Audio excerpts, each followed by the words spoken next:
Hey everybody, Greg Rice, not in the bucket today at the home studio, hanging with Chi-Chi, doing our thing today. And recently I've gotten a lot of calls from owner-occupied property owners. And it's something that used to come up once in a while, over my decade here at Nexus. But more recently, I can recall about 4 in the last 2 weeks. And I'm really not sure what that's from, to be honest. I'm kind of freestyling here more than usual, but 2 unit, 3 unit property, the owners will call and say, hey, I live on the first floor and we need somebody to manage the second and third floor. And I don't know why.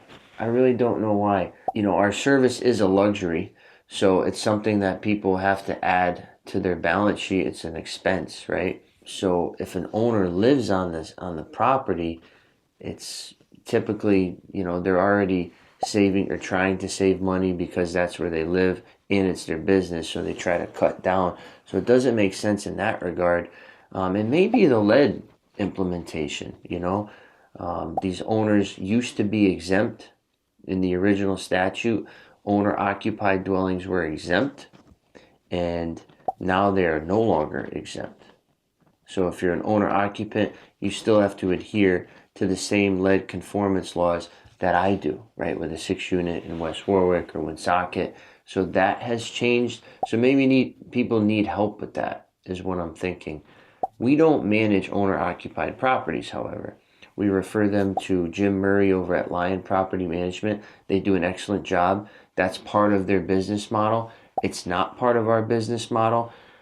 We've tried it, and we actually do have a couple, admittedly, right now that we manage for, but they're nuanced situations that work out and there is no conflict. But the bottom line typically with owner occupied is they're going to be an extra chef in the kitchen, right? They're going to be more granular, micromanaging perhaps, and on our backs about each and everything.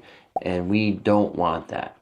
We want to be able to do our job, do it at our pace, do it with our style. We're open to feedback and constructive criticism. But when you have the owner living on site, sometimes the emotions get involved too.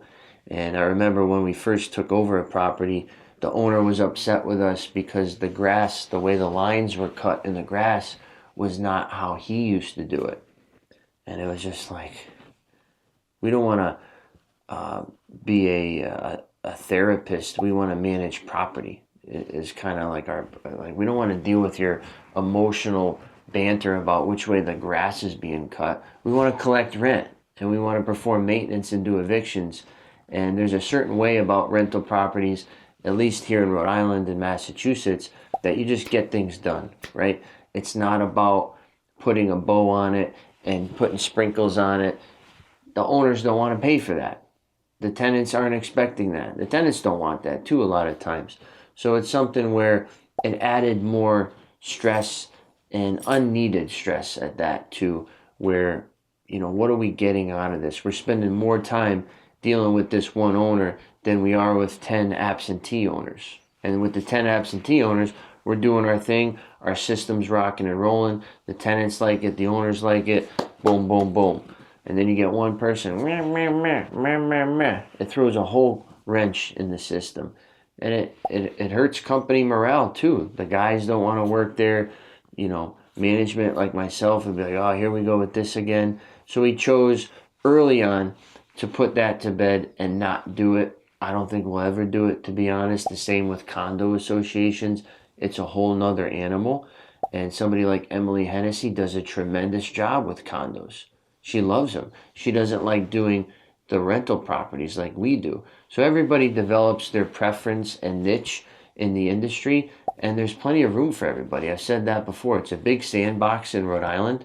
There's plenty of opportunity here, and I just like to be straightforward with you so you know our position. We love non-owner occupied rental property. Single family to 100 units, it doesn't matter, and everything in between.